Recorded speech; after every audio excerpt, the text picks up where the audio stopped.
তামিল মহাতারকা থালাপতি বিজয়ের বহুল আলোচিত শেষ ছবি জননায়াগান মুক্তি নিয়ে অনিশ্চয়তা আরও দীর্ঘায়িত হয়েছে।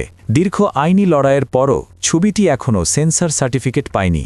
সোমবার মাদ্রাজ হাইকোর্টের একটি ডিভিশন বেঞ্চ ছবিটির সেন্সর সংক্রান্ত মামলার রায় ঘোষণা করে বিষয়টি আবার একক বিচারকের বেঞ্চে ফেরত পাঠিয়েছে। প্রধান বিচারপতি এম শ্রীবাস্তব ও বিচারপতি জি অরুল মুরুগনের নেতৃত্বাধীন বেঞ্চ এই রায় দেন। কেন্দ্রীয় চলচ্চিত্র সার্টিফিকেশন বোর্ড ও জননায়াগানের প্রযোজকের মধ্যে চলমান আইনি দ্বন্দ্বের কারণেই ছবিটির মুক্তি আটকে আছে বলে জানা গেছে।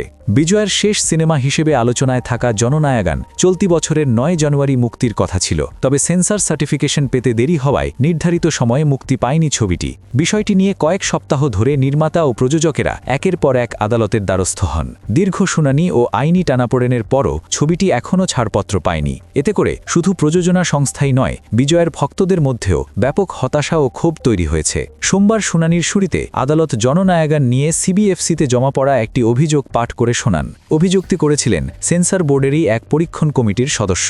ওই অভিযোগের ভিত্তিতে আদালত মন্তব্য করেন, জননায়াগানের পক্ষে দেওয়া একক বিচারকের আগের আদেশে সিবিএফসিকে তাদের বক্তব্য বিস্তারিতভাবে উপস্থাপনের যথাযথ সুযোগ দেওয়া হয়নি। আদালতে প্রযোজনা সংস্থার পক্ষ থেকে জানানো হয়, গত ডিসেম্বর মাসে সিবিএফসির পরীক্ষণ কমিটি ছবিটি দেখে 14টি কাটের শর্তে US 16+ সার্টিফিকেট দেওয়ার কথা জানিয়েছিল। নির্মাতারা সেই সব কাট মেনে নেন এবং প্রয়োজনীয় সংশোধনও করেন। তবে এরপর দীর্ঘ সময় পেরিয়ে গেলেও সিবিএফসির পক্ষ থেকে কোনো চূড়ান্ত সিদ্ধান্ত জানানো হয়নি। অবশেষে 5 জানুয়ারি বাধ্য হয়ে প্রযোজকেরা মাদ্রাজ হাইকোর্টের শরণাপন্ন হন। সিবিএফসির দাবি ছিল, তারা একটি অভিযোগ পেয়েছে যে ছবির কিছু অংশ ধর্মীয় অনুভূতিতে আঘাত করতে পারে, সে কারণেই সার্টিফিকেশন প্রক্রিয়া স্থগিত রাখা হয়। একক বিচারক উভয় পক্ষের বক্তব্য শুনে সিবিএফসিকে ছবিটি সার্টিফাই করার নির্দেশ দিয়েছিলেন। তবে সেই আদেশের বিরুদ্ধে আবার হাইকোর্টেই আপিল করে সিবিএফসি এবং হাইকোর্ট ওই আদেশের উপর স্থগিতাদেশ দেন। এতে পরিস্থিতি আরও জটিল হয়ে পড়ে। পরবর্তী সময়ে প্রযোজকেরা সুপ্রিম কোর্টের দ্বারস্থ হন, তবে সেখান থেকেও কোনো তাৎক্ষণিক স্বস্তি মেলেনি। শীর্ষ আদালত বিষয়টি হাইকোর্টেই নিষ্পত্তির নির্দেশ দেয়। 20 জানুয়ারি শুনানি শেষে আদালত রায় সংরক্ষণ করে এবং 27 জানুয়ারি রায় ঘোষণা করা হয়। 3টি ভিন্ন আদালতে মামলা ও 22 দিনের টানা আইনি লড়াইয়ের পরও জননায়াগান এখনও সেন্সর সার্টিফিকেট পায়নি।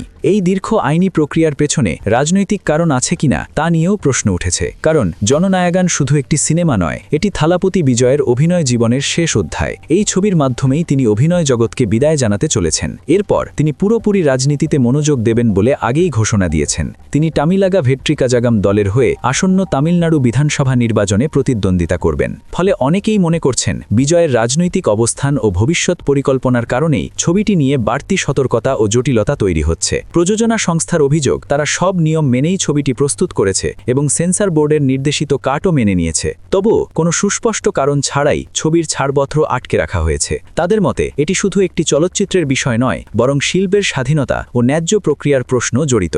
অন্যদিকে সিবিএফসি বলছে, ধর্মীয় অনুভূতি ও সামাজিক স্থিতিশীলতার বিষয়টি বিবেচনায় নিয়ে তারা সতর্ক অবস্থান নিয়েছে। এদিকে বিজয়ের ভক্তরা সামাজিক যোগাযোগ মাধ্যমে ব্যাপক প্রতিক্রিয়া জানাচ্ছেন। তারা মনে করছেন, এটি পরিকল্পিতভাবে একটি সিনেমাকে আটকে রাখার চেষ্টা। অনেকেই প্রশ্ন তুলছেন, যেখানে অন্যান্য বহু ছবিকে তুলনামূলক দ্রুত ছাড়পত্র দেওয়া হয়, সেখানে জননায়াগান কেন এত দীর্ঘ সময় ধরে আটকে আছে? অনেকে এটিকে রাজনৈতিক প্রতিহিংসার ফল বলেও আখ্যা দিচ্ছেন।